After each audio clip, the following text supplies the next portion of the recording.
Welcome to Music Outlook LA, the podcast which highlights the independent artist, whether they are a musician, vocalist, actor, actress, live audio or in-studio engineer, or a videographer, photographer. I'm your host, Will Kimsey. Each episode, we'll look at the gigs of the independent artists, from the venues we play to how we set up and break down, the gear we use and why we use it, and the info we hope you'll find useful as we all make our way in the entertainment industry. Music Outlook LA is brought to you by Kim Z Entertainment LLC. Go to kim-zentertainment.com to find out what they're doing for the independent artist. Kim Z Entertainment LLC. Independent entertainment done independently.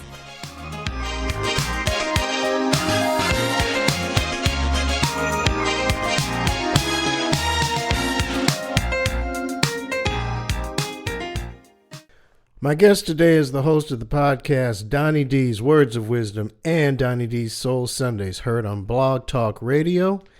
He's host of the public access show Behind the Curtains, which is produced at Pasadena Media Studios in Pasadena, California, and can be viewed both locally in the Pasadena area via cable and satellite and on YouTube. He's the author of Single Mother's Guide for Raising Black Boys and From Crack to Christ, which he recently completed. And he's also a former college radio host out of KSPC 88.7 FM, courtesy of Claremont College. Today we're going to talk about all of that and more. Ladies and gentlemen, this is Franklin Donny D. Lewis. My brother, how you doing? How you doing? Hey, man, how you doing today? It's good to talk to you, Will. You got it. How you been? Cool. So who is Franklin Donny D? Tell us all about yourself. Well, I'm a young man raised by a single mother, raised 5 of us in Los Angeles, and then she had the opportunity to move us out of LA to the suburbs, to Pomona, California in 1965, where I ran across a lot of, it was a culture shock. I never knew anything about racism and prejudice until I moved there, and it slapped me in the face, but which was a good thing because I learned how to deal with it to this day. But, that was an experience growing up in Pomona at that time. But I grew, went to school out there, Pomona High, went on to college, Mount Sac, went to Cal Poly for a minute, and I was in Claremont for a half a minute. Worked a lot of local nightclubs, parties, and took a vacation, like a 10-year vacation, and it came back, man. Well, all right. So since we are in some weird times during this COVID-19 pandemic, like a lot of single artists, or actually independent artists, what are you doing during this stay-at-home time? You know what? I look at it as a blessing, Will. It's the creativity time to be creative. There's something comes out of good, something good comes out of bad all the time. So I found this time, like you mentioned it, I'd recently finished From Crack to Christ. I did the polishing up on that, turned it into the publishers, restringed my guitar, started playing my guitar, trying to learn some of this technical stuff like you on the computer. Like I said, when I grow up, I'm going to be like Will Kimsey. Oh, see. And trying to work with some other artists and produce them and get them down. And basically, that's what I'm doing during this time and trying to stay safe.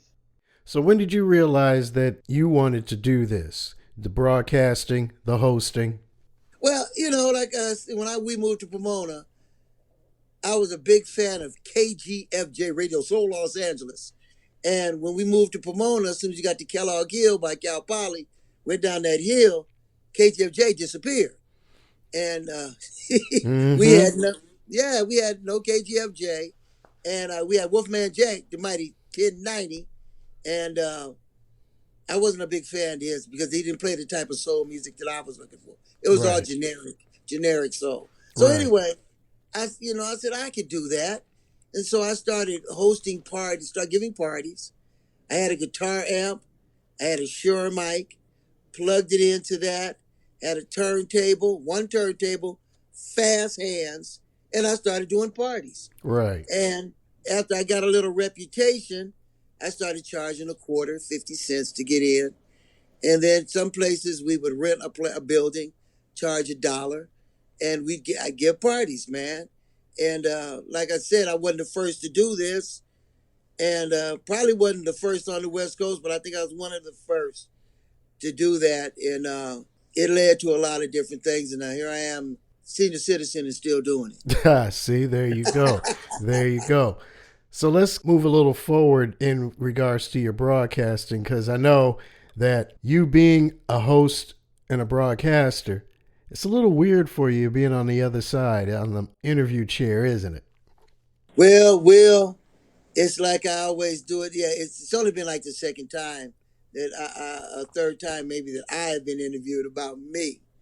And it's like you sitting in the back seat of your car and somebody else is doing the driving. Yeah. You know, it's like that, man. You know, that's a weird feeling. I don't think I've ever been in the back seat of my car. I know I haven't. I know I haven't. So when did you, I'm sorry, but when did you realize that this is what you wanted to do? Well, I was at the age, well, you know, I would say in college, actually. In college, because I started making money in the nightclubs at that time. Yeah. A famous club in Pomona, Chocolate City. And we had guests like Lakeside, but these guests would come through before they were famous. They were just bands. Right. Lakeside, Taste the Honey, Bloodstone. Those groups would come through there. And I got a chance to mingle and party with them. And I got a little taste of that life. So I said, well, you know, I can't sing. I can't play no instrument good. But I got the voice to do the sounds of DJing like this. So. Right. I said, well, let's take a crack at it. And people liked it, man. Right. So, you know. There you go. So in the timeline of things, and, you know, like with all my guests, it's somebody that I've known for a while. We've known each other darn near 20 years when we first met doing extra work for Central Casting, because I do remember that first time that we met sitting in the extras room waiting for our chance to get on the set. You told me about the Claremont College, and I think it was right in the midst of your hiatus. Well, you know, during that time, Will, it was a hiatus from doing this. I said, well, my mother was doing extra work, and she showed me the ropes, how to get involved with it. Mm-hmm. So I went on a set one time, and for an agency, and it was just a terrible situation. So then I went on another set for a movie called Who Made the Potato Salad? With the guy who plays Steve Urkel and a bunch of other comedians. Jaleel White, yeah. Jaleel White.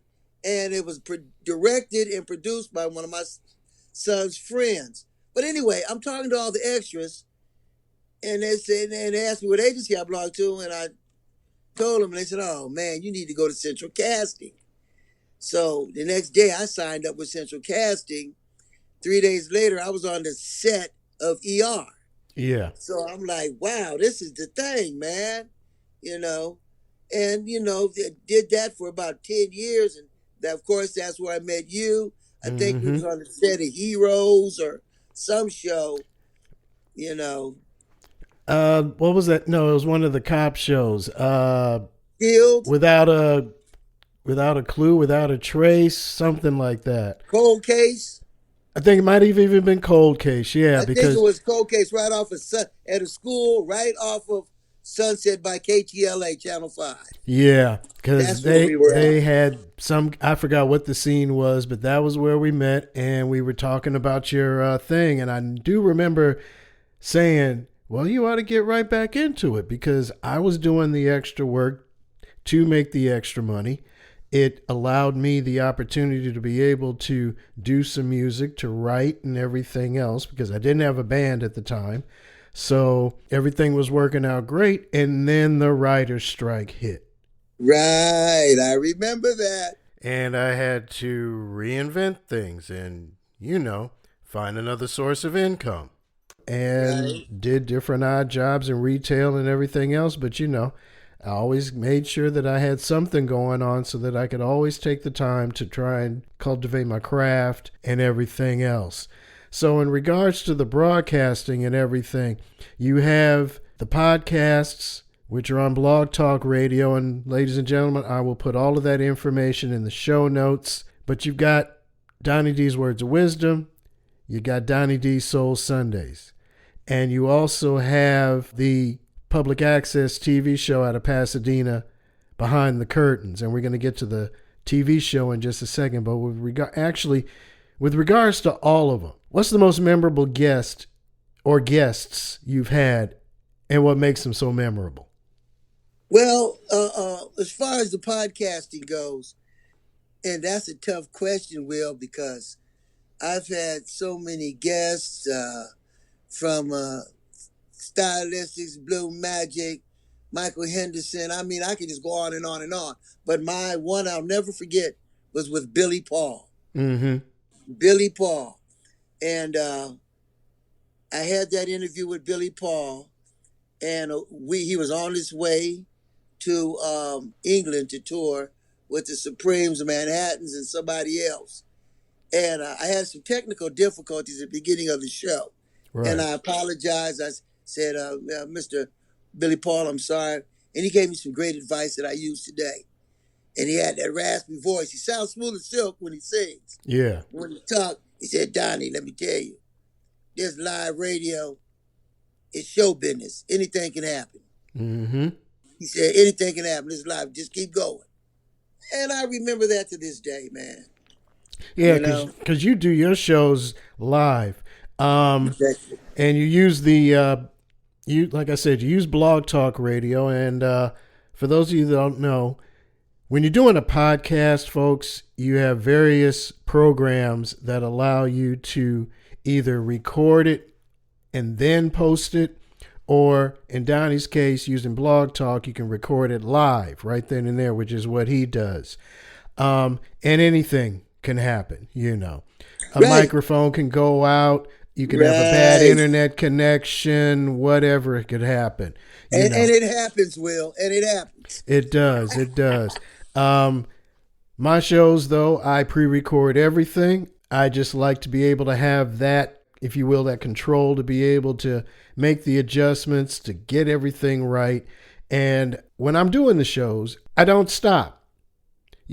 We just keep it going, and I go back and I edit it out because it gives me a chance to get the audio quality just right. That's why I'm trying to get you to switch over to another one that I use right now, man. Right. I like Blog Talk, but Let me tell you something, Will. I'm not really happy with the quality of the sound with Blog Talk, but I love the live interaction from my guests that call in from around the country. And interacting with them every Sunday night. When that Sunday night comes, 6 o'clock Pacific Standard Time, and I come on live, I look on my board, and there's about 10 people that are there every Sunday. And one's a comedian, Mo Jones, and there's another, Camille, who's a researcher. Then I got Marsha Dees, who helps produce from the other room. Just other people. Got a sports guy from Jersey, and those are just the ones that are there, that are part of the show. I call them the family. Yeah. And then we have a lot of other folks that are listening online live at the time. And then the podcast sets up the next day, and then they can listen that way too. To be surprised when I go and look at my demographics and look at where demographics and geographical where my shows are being heard, I had 0.02 something in Russia. I'm like, wow. I've got some live followers in the UK. Yeah. I had some in Belgium. Now, it's been 10 years. And, I can sit right here in my home studio and rap, talk, play music. But the genre that I play, the soul music from the 60s and 70s, is loved around the world. Mm-hmm. I've always believed that some of the best music that's out there, because primarily, as you know, you've been to the shows that I've done with the band. I've been a guest on all of your shows more than once. True. And you know that my favorite genre, which is R&B, hip hop, and instrumental, or, you know, and I'm sorry to the jazz purists, to the smooth jazz, because I know y'all don't like that term, but I just believe that the best music for me was the ones that came out of anywhere between the mid 60s to 1999, maybe even stretching into 2000. And I say that because that's when you still had the reel to reel in most cases. You know, people sat down and they actually took the time to write those lyrics and to get things together. And they really made a big impact on the music, you know? I just love that music and that sound. Well, well, well, Will, they used real instruments, real musicians. You Yeah. know, it was nothing programmed. There was no drum machines. It was no fake synthesized strings. It was real, man. Yeah, it was. It was real music done by real musicians who had to sit down and write the parts out to some degree for somebody. Because you had a lot of studio musicians that would come in, never hearing the song before, and I talked about this with my guest yesterday who does jingles. His name is Kyle Gordon out of New York, and I went to Berkeley with him. And just to paraphrase, a lot of times as a studio musician, you may not get to hear the track before you actually get to the studio session. You've got to nail it that day at that session because you only have X amount of time in that studio, and then take it from there. That's the attitude I took when we did the taping for your Behind the Curtain show with Les Musique. We've all done our studio work. Our singer Marina wasn't able to be there because she had a prior engagement, but all of us, Mark, Lionel, and Paul, myself, we've all done studio work before, and we went in with the attitude of, let's nail it the first time. And you did. And you guys did do that. But let me tell you, I interviewed one of the Delphonics maybe 6, 7 years ago. Mm-hmm. And he said we had 14 #1 hits, and they had a producer, Tom Bell. But he said, if you notice, all of our music had those strings and that symphony sound. He said, because on all of our records, we used the Philadelphia Symphony Orchestra Right. on all of our records. Now, if you go back and listen to La La Means I Love You, any of those songs, you'll hear that orchestra in there, along with the funky bass and the guitar, drums. Exactly. So since this is a show about the gigs, the gear, and passing on info here at Music Outlook LA, let's start with your gear. What microphone are you using, and why do you like to use it? Well, I use a Blue Yeti, and I've used Shure mics before, but with this Yeti, it's like a microphone with a built-in board inside. I can control my volume. I can control what my settings. I can plug my headphones into it. And everything's worked right out of this mic. I don't have to go into the computer. And sometimes for me, it gets a little confusing. So with this Yeti mic, everything's set up right here for me. I just hit my knobs, put on my headphones, and take away. And it's very sensitive, or you can adjust it to any way you want. And it's known as being the podcaster's mic. And I found that out after I had gotten one. I'm watching TV.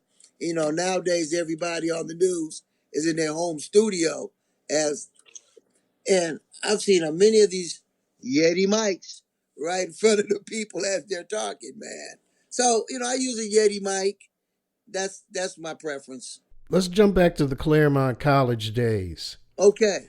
How did you get started out with that? I know you said you did a quick stint as a student there for Claremont. Is that when you wandered over to the broadcasting and said, I think I want to do this? Or how did that go for you? Well, I was there for a minute, met some people, some musicians. I met a guy named Kevin Spicer. Mm-hmm. and he was doing a jazz show. See, in Claremont and Pomona, on the weekends, the Claremont College stations were all black.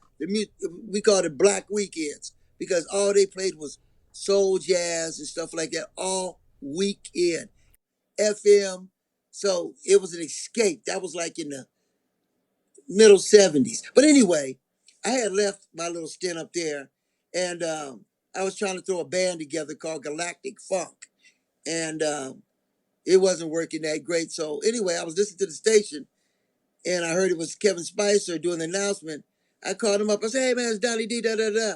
I want to come down and sit in with you." He said, "Come on down." Went over to Thatcher Music Studio. Went downstairs into the station. No engineers. So he ran that whole show by himself. You know, Right. being a broadcasting student, which I was a broadcasting student at Mount Sac. I forgot to get into that. But anyway, you learn how to work everything, which is kind of obsolete now. But went in and sat in with him.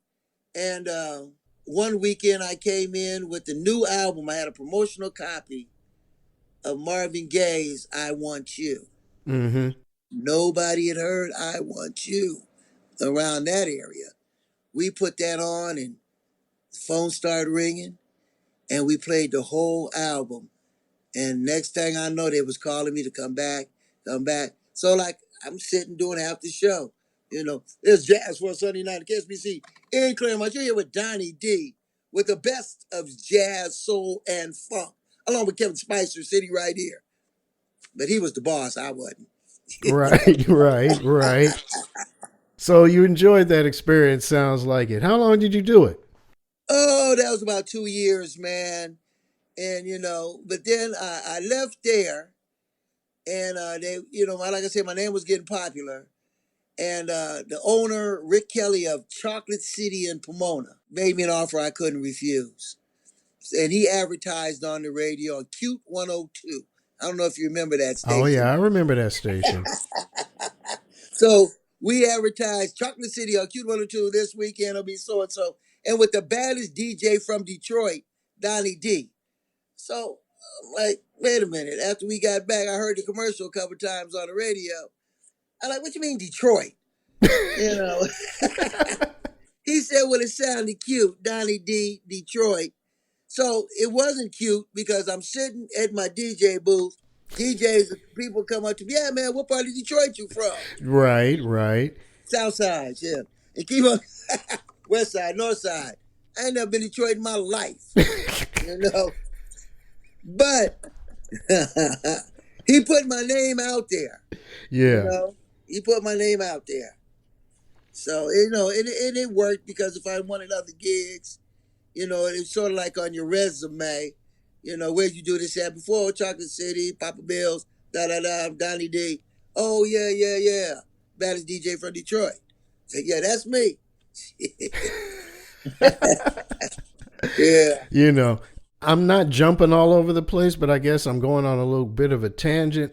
In case It's I all good. forget, I want to thank you publicly for giving me the opportunity, giving my band the opportunity on multiple occasions. You and LV and Eric and everybody down at Pasadena Media to give us the exposure we've been looking for in the Pasadena area. And ladies and gentlemen, when this is all over, all of us are going to be back. I mean, it might take a year or two, but it's going to happen. So, Oh you know. yeah. We'll do it again. Oh, We're yeah. gonna do it again. No doubt. No doubt. Like I Yeah. was saying, I realize it's a little strange for you being on the interviewee side of the microphone because you are usually behind the curtain. Behind the curtain. You're on the other side of the mic. You've been telling me that you've taken various production classes for your behind the curtains TV show and things of Right. that nature, trying to learn how to work the cameras and everything else. So since we're on the subject of the gear and we've already talked about the microphone, even though you're getting better with your computer, what apps are you using to record your shows? Because I know you're doing some recording at home. So what are you using to get your recordings made? Well, I'm using Audacity at the moment. I'm experimenting with Reaper. I Mm-hmm. have a friend of mine who's in Kansas, a musician, and we could have collaborated on a couple of songs. We did one called "I Can't Breathe," Right. and we did several different versions of it. One was just a acoustic guitar, and then another version. It's like a full band. My brother did all the different instruments on it, but he sends me the music, and with this Reaper, I'm supposed to be able to record on top of his music and send it back to him. Haven't gotten there yet. With the first one, I had to call Eric over with his little machine, and we took the music. I Right. recorded over on the top of it. I Can't Breathe. Can be looked or found on YouTube. Donny D, Steve Howe, I Can't Breathe. Right. So I'm going to put all that information in the show notes where people can reach out to you and what the links are for the various things that you've got going on, man. So let's go to the preparation for Behind the Curtain, speaking of Eric. Eric Bailey, ladies and gentlemen, is from episode 6 of Music Outlook LA. That's who we're referring to.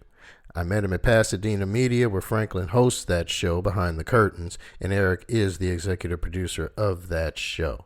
So, shout out to you, Eric Bailey, for giving us everything we need. I've called you a number of times for technical help, and you're like a godsend when it comes to things that neither of us know. Amen. Amen. You know, but in regards to Behind the Curtains, what's the difference, if there's any, between the way you prepare for Behind the Curtain versus how you prepare for your audio podcasts? Okay. Well, basically, I host the show. I produce the show. Eric executive produces the show. So my producing the show is me going out, getting the talent, making sure that they're there, lining them up, getting them to the studio, and then Eric takes over and does all the technical work. And then he finishes up with all the video and audio, polishes it up, and makes it look real pretty. So it's basically the same thing as my podcast. I have to search out and find guests and bring them in, but I'm the executive producer of this because it's a whole different ball game. You can do a one-man show here, but when producing a TV show, you can't do a one-man show. You got to have your director. You got to have 3 to 4 cameramen. Mm-hmm. You got to have a sound guy. And that's all just your lighting guy. That's the technicians that work at the studio. And some other people just to put on the show, to record and tape it. Then after that is when Eric does his magic. If anyone has seen the show, it's very professionally done. Funny thing is, I want to jump to, Eric and I both work for the school district. His wife is on the school board. He was one of the mailmen that came and collected the mail. Right. And so one day I'm in my car at Pasadena High School, and he pulls up in the mail truck. He said, "Hey, Donny D, I like that Soul Sunday show. When you want to bring it to TV?" I said, "Tomorrow." Hey, no time like the present. No joke. I said, "Tomorrow." He said, "Give me a couple weeks. I'll get back to you." Mm-hmm. Couple weeks, he got back to me. I got on, but see, got some acts, and we did our first taping. Now, the good thing is, doing the podcast and doing the TV, I have a whole list of guests, people I can pull from. But for Behind the Curtains, they have to be local guests. It's a budget free, no budget. Right. So I can't pay somebody from Philadelphia to come in and do the show. They have to be LA area and want to come in, do a show. People like Climax, Watch Under 30 Street Rhythm Band, local entertainers that have come to the show, Yeah. And Lee Music, another jazz group, local. They came in to do the show. Hey, again, thank you for giving us the opportunity. We had a ball, man. We had a ball. And I'm glad I had that experience, not just being there, but having the previous experience doing the The mix? That's the The club? mix, the club, Yeah. but I was referring mainly to having the extra work business, Yeah. being on the set all the time, realizing the various components that go into producing a movie, a TV show, or whatever the project is at the time that we were called up for to do. Because, I mean, when we were doing the extra work, since you and I both have long hair, you got dreads, Yeah. mine are in braids, but they always had us either as the African or the perpetrator. We always got called for the cop shows primarily, or they had us as some kind of islander, either being a Jamaican, some sort of Rasta, just somebody from one of the many islands that our people come from, Well, Will, let's straighten this out a little bit. Now, when we worked on Cold Case, they had me pushing a cart as a homeless guy. Oh yeah, we've been homeless too. Because were you on there with me when we went over to MacArthur Park? I've done a shoot at MacArthur Park. I don't remember what show it was. I forget the show too, but they cast me as a homeless guy, and I already knew when I got the call what I would be doing, so I got my most tattered up clothes that I could find. Right. And had an old beat up head bandana and the whole 9 yards. And the makeup person comes out and he dirties me up. Right. And I guess the director of the show or the AD wanted to see me push a cart like you before he went and shot it. And he said, just do what you've seen. So I went on ahead and I decided I was going to just throw this limp into the wall, Right. And hunch over and everything. And that guy was like, you do that a little too well. Yeah. I said, well, I'm fortunate enough to not have been in that situation. I mean, in this country, we've got a mass problem with that.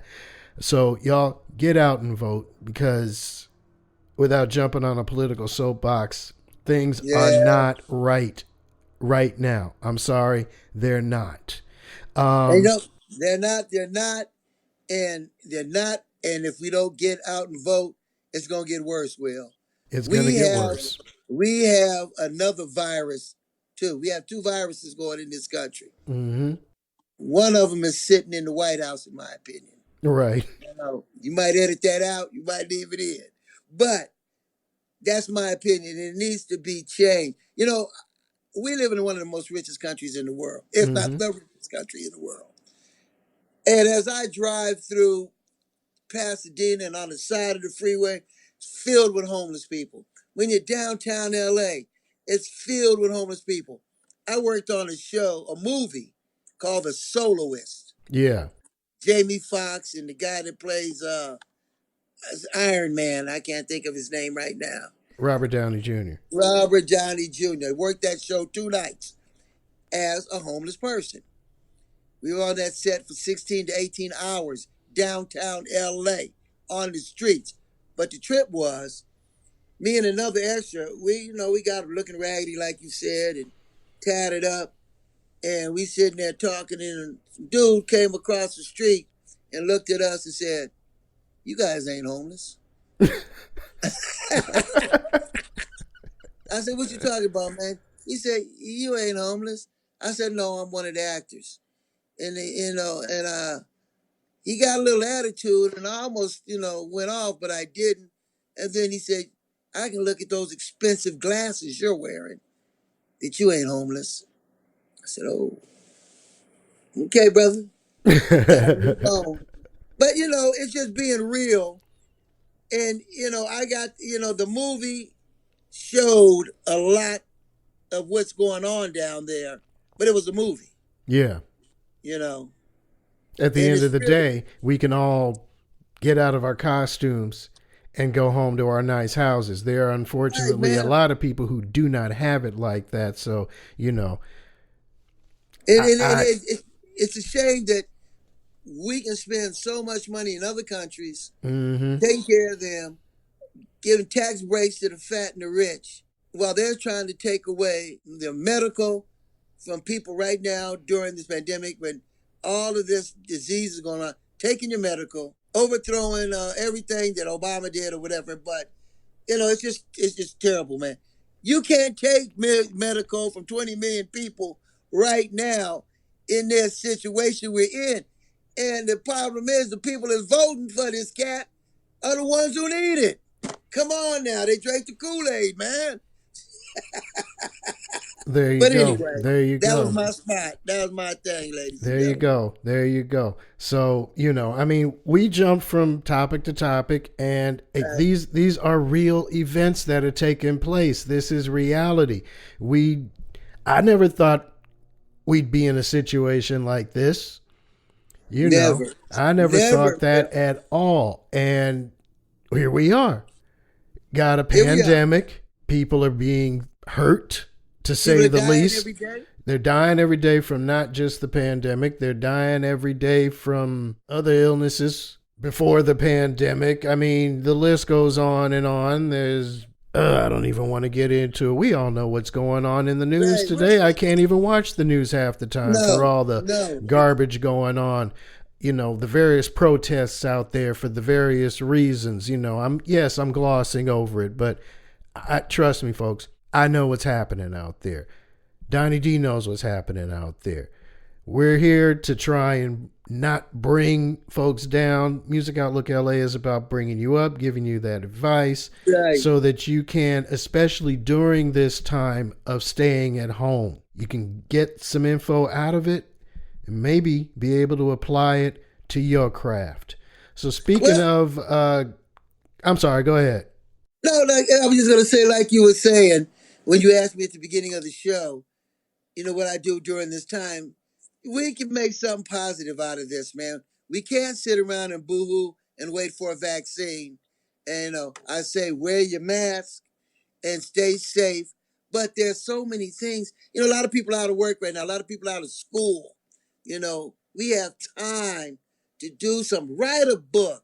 Things that you've always wanted to do in your life. Now is the time to do it. Write a song. Start a podcast. Get your fellas together and get your band together, but everybody wear a mask. What you do? There you go. But, there's things you can do, Will. Look at you and I. It's just, you're right. This is exactly the perfect time to let your creative juices flow, Amen. You can get out there, and I've been doing the podcast for about a year. You've been at this for, over 10 years now? 10 years, baby. 10 years. So I'm calling you up, asking you for advice on how to be a good host, and, You do a fine job. Well, thank you, sir. All I know is I have the ability to be able to speak well. I can read. I know how to play the music. I can imitate the basics of a show. I'll hear it, and then I'll realize, okay, I've got intro music, some type of introduction, then the actual show goes on, then there's exit music, and possibly during the time you're doing the exit music, you have whatever announcements you're going to have.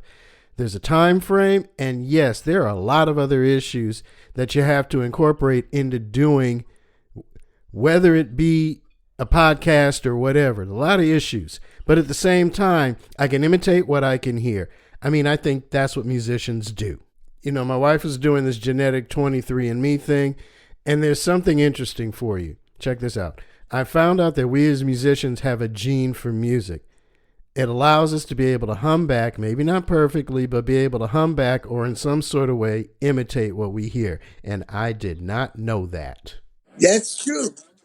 There, some people who play by ear, who've never had a lesson in their life. Mm-hmm. And some people tell me Wes Montgomery was one of those. Could hear something and play it right back. So everybody can't do that. Right. Everybody don't have that gene, that gift, that talent. I don't have it. I wish I did. Well, mine is so-so, There are people who can hear it and play it right away. I can't play it right away. I have to listen to it several times and break it up into pieces before I can actually replicate what I've heard. But it's something I love doing. I mention this all the time. It's a quote that I have in the show notes of every episode that some will say is from Confucius, others will say it isn't. But the quote is, choose a job you love and you'll never work a day in your life. And that's what I love doing. I love being a content creator, being a musician, doing all of those things. I'm getting into producing my own videos too. And Yes. that's what we're trying to do here, trying to get a bunch of stuff done. So in that creative mode, you're also an author. You've got 2 books out, The Single Mother's Guide to Raising Black Boys and the recently completed From Crack to Christ. So tell us about those books. Well, I'm going to start off with Single Mother's Guide to Raising Black Boys. I'm an ex-special ed instructor, educator, 32 years in Pasadena School District, and I also worked on the side with clients with disabilities and mostly young African-American men. But I had this one guy, client, and his mother was Jewish. She's a Jewish doctor. His father was black, but he never, from Nicaragua somewhere, but never knew his father. Mm-hmm. Anyway, he was always having problems, and every other day, the mother's calling up, Frank, he's doing this. What do I do? God told me, write a book about it. So being and the people would say, how you write a book about for single mothers? I said, well, first of all, I was raised by a single mother. I watched how she became the CEO of our family company and ran it. And a lot of the young men that I worked with in all my years came from single parent households. Right. Mm-hmm. And so I told him, and God basically wrote the book. I was just a hand in the pen. And I would tell people that book is not an answer to everything. It's just some tips and some things to raise your young man to be a citizen in the pride to the community. Yeah. And just some tips about stopping by the police, how to talk, what kind of way to dress, about education, about finding someone to step in and help you, because a mother will never take the place of a father. Right. But you can get it done. My mother did. Now, From Crack to Christ, that's very personal. It's my testimony. Mm-hmm. For about 10 years, I was a functioning addict. Yeah. And then remember I told you about taking hiatus? Mm-hmm. Yeah, I had to get my head straight. Right. And it wasn't easy. And, I had to lose everything, man, except for my life and my job. I kept those 2. And I went to church one night. A Catholic church was right across the street from where I live. I'm not Catholic, but the Catholic churches are always open their doors. Mm-hmm. I went in there and got on my knees and asked God to come into my life. Yeah. I can't do this anymore. I need you to come in and direct me. And right after that, he directed me to a little church up the corner, which I became a youth, not youth pastor, but a youth coordinator. And I started an after-school program at the church. And things just started going uphill after that. The TV, the radio, my life has not been the same. So I look at this as from crack to Christ. Jesus Christ delivered me. Now, a lot of people don't believe in God. A lot of people don't believe in Jesus. I say find a God of your understanding, whether it be Buddha, whether it be whoever. But find a God of your understanding, which it says in the 12-step program. And you can be freed of anything, man. And I went to meetings, AACA meetings, and they worked a little bit. But when I found my God, yeah, took me away, and I wrote about it.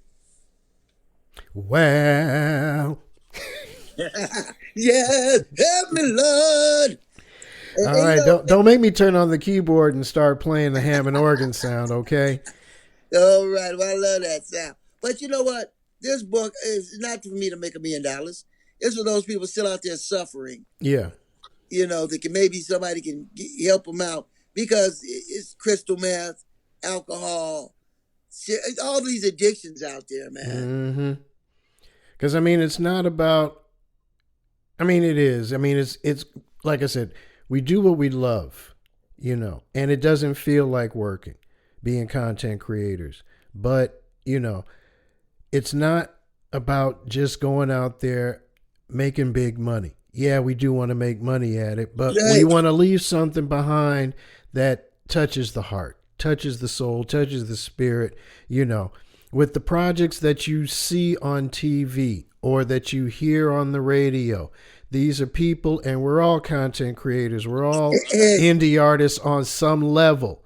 Even if you're with the slightly dying record label and you're doing it yourself it doesn't matter. It doesn't matter whether you're a singer, songwriter, musician, whatever, actor, actress, behind the mic, in front of it, behind the camera. It doesn't matter. That's why I interview people of various occupations in the entertainment industry, no matter whether they're at the top of the food chain, in the middle, at the bottom. It does not matter. Everybody's got a voice in this business. Everybody's got something they want to contribute, and that's all we're trying to do. Give you something that touches you in some kind of way, something you can glean from, just be able to say, hey, I didn't know that. Or even if you did, maybe give you a different perspective on how to see something. I don't know. But we are trying just to do what we can to make our little corners of the universe just a little bit better and leave something behind for the next generation or whatever. Because what you and I do, our shows are going to be left behind for the next generation. They will live in posterity. It's like these are our children. Well, Will, let me tell you something. And I've posted on Facebook many times. My granddaughter, I took her down to Pasadena Media. We taped one show, and maybe down the line we'll get some more. My little grandson sit right here. I want to do So Sunday. I want to do So Sunday. So I put the headphones on him, put him in front of the mic. That's all just laying down something for them. I'm not saying they gonna do this when they get older, but it was laid in front of them. It's something they can fall back to. We as adults and we as black adults, a lot of us don't have that generational wealth to pass on to our kids. Yeah. That house, that business.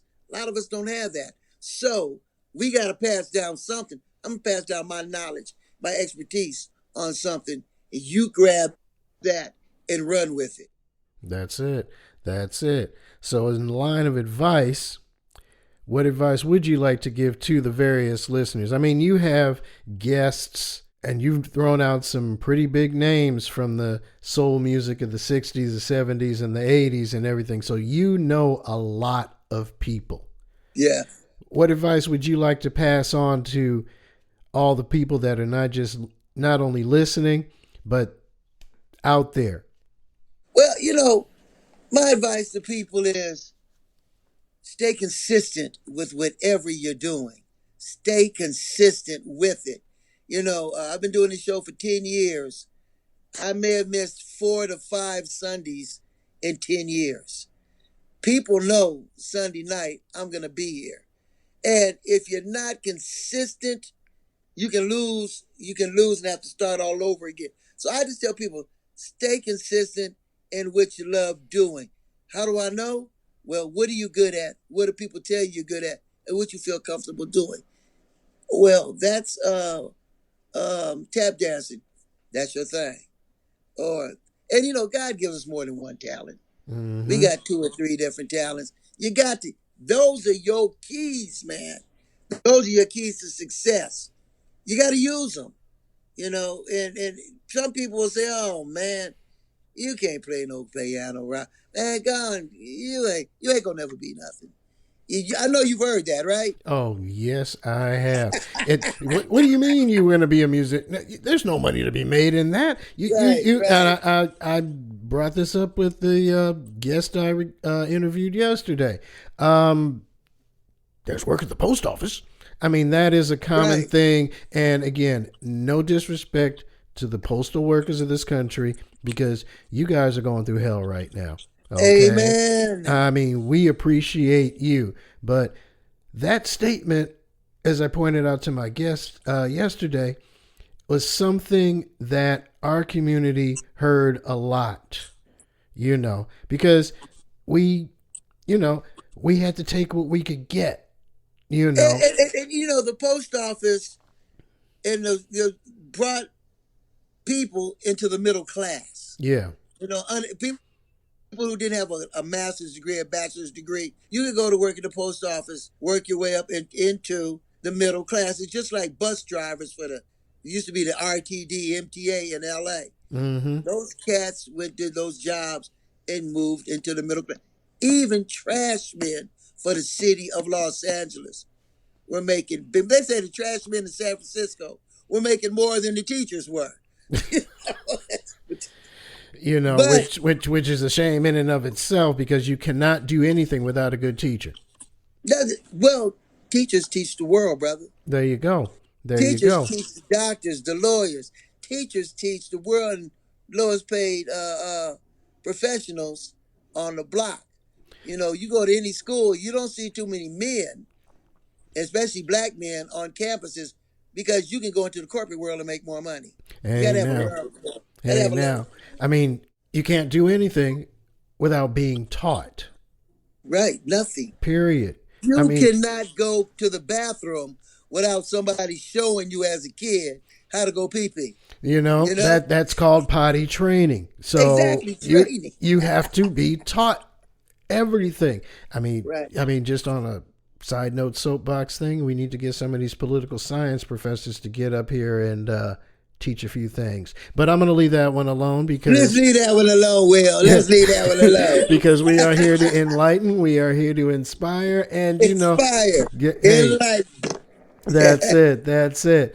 So, we've covered pretty much everything, and I'm going to put the notes. I'm going to put in the show notes where we can tune in to your podcasts, we can watch Behind the Curtain, where people can obtain a copy of Single Mother's Guide to Raising Black Boys, as well as the newly released From Crack to Christ, and about things that you've done and are doing and everything. Are there any archive shows from your Claremont College days? That I really wouldn't know.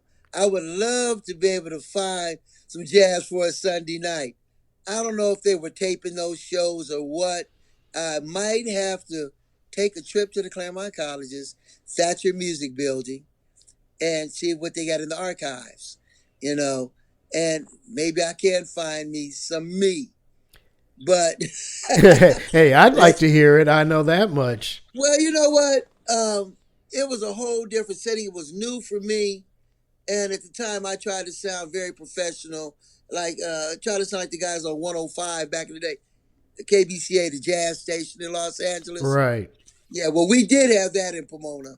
And I wanted to sound cool like the Jammin' J. Rich, Mike Sider. It's Rick Holmes in your home with the sounds of Miles Davis. I tried to play that role. But then after a while, I had to be me. I couldn't beat him. I couldn't beat these guys. I had to be Donny D, and as you know, I can be cool and I can be crazy too. So there you go. That's it. Yeah, so that's just me, man. And some people love it. Right, some people right. Too fast, There you go.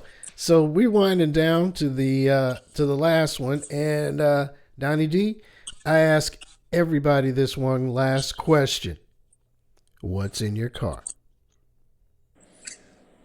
Well, what's good? Well, what's coming up for me? Well, this is the question. What do you listen to when you stuck on that good old 110 freeway? Yes, okay, what's in your car? Let's clean it up. Get your mind out the gutter, because I know you can go there. No. He knows me well, ladies and gentlemen. Well, we have fun. We always have fun. When I get together with this man, it's fun, but we are about business, because just to throw another piece of advice out there, whatever you guys are creating, legally protected. I can never stress that enough. Legally protect your work so that nobody can come along and say it's theirs when it actually came out of your head.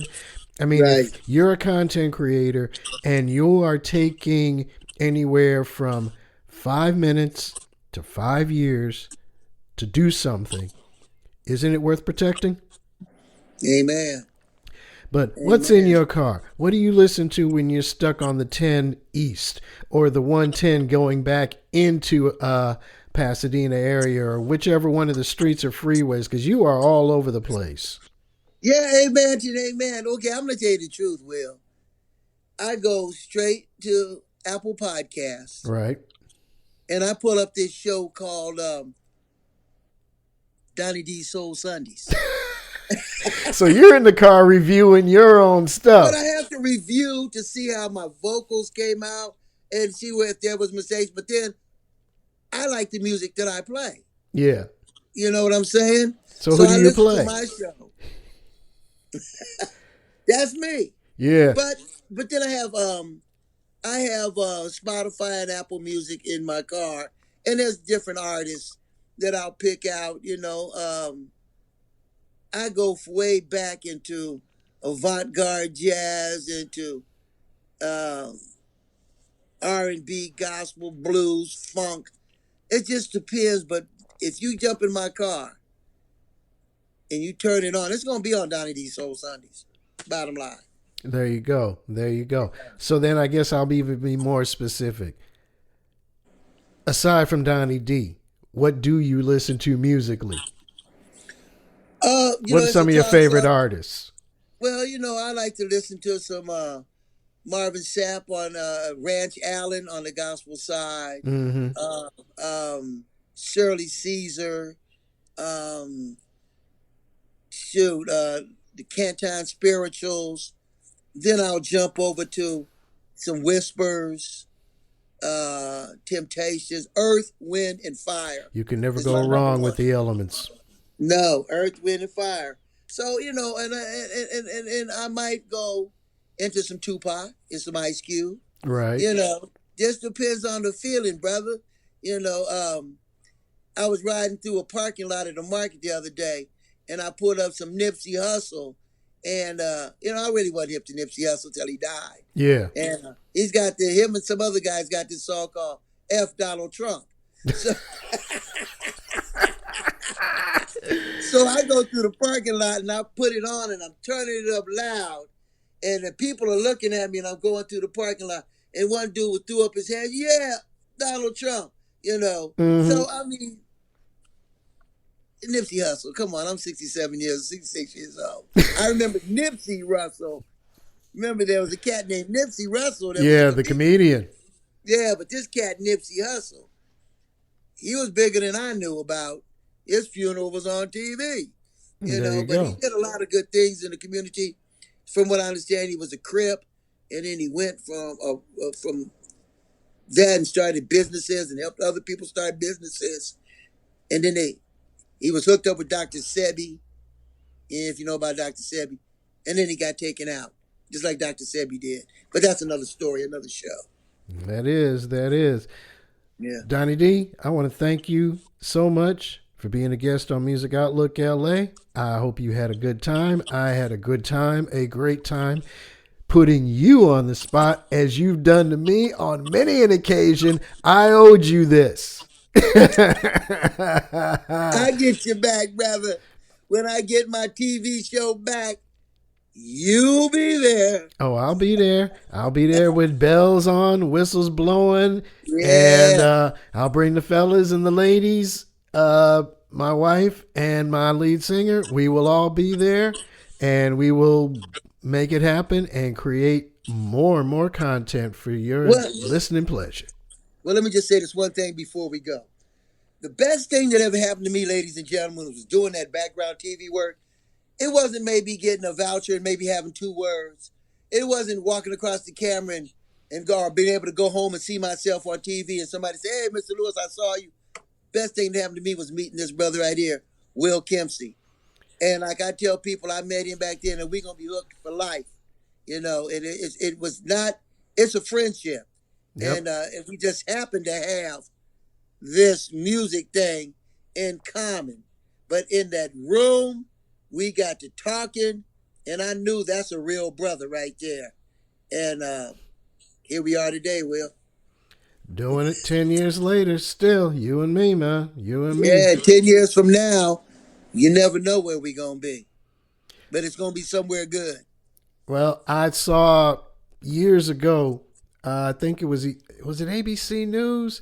They did a show, a piece about a gentleman in Washington, D.C., 90-something years old, pre-pandemic, of course, still playing piano at the hotels. You know how they have the bars at the hotel the lounge singers, with the lounge singers. But he wasn't, not exactly in the lounge singer vein, but at the high end Ritz-Carlton hotels and those kind of things where you have the piano bar. This old man is killing it, playing standards. Says, Hey. I will never retire. I said, that's what I do. It ain't over till it's over, Will. Exactly. I'm not retiring. I plan on outliving all of you guys. So you heard it here first. But that's going to do it, for this episode of Music Outlook LA, Gigs, Gear, and Info. I want to thank my guest again, Franklin Donny D. Lewis. But be sure to check out the show notes for his contact and website information. And don't forget to like, share, and subscribe to the podcast here at Spreaker.com, Spreaker.com. Music Outlook LA is also available on Apple Podcasts, the old school iTunes, SoundCloud, YouTube, Spotify, iHeartRadio, Google Play, CastBox, the TuneIn radio app, and Listen Notes, which is the podcast search engine. I'm Will Kimsey, a.k.a. WK Music. Peace!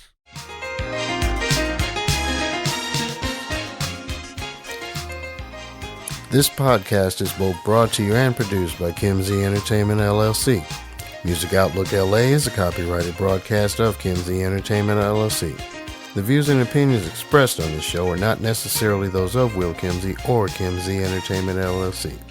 Any rebroadcast, reproduction, or any other use of this product without the express written consent of Kimsey Entertainment LLC is strictly prohibited.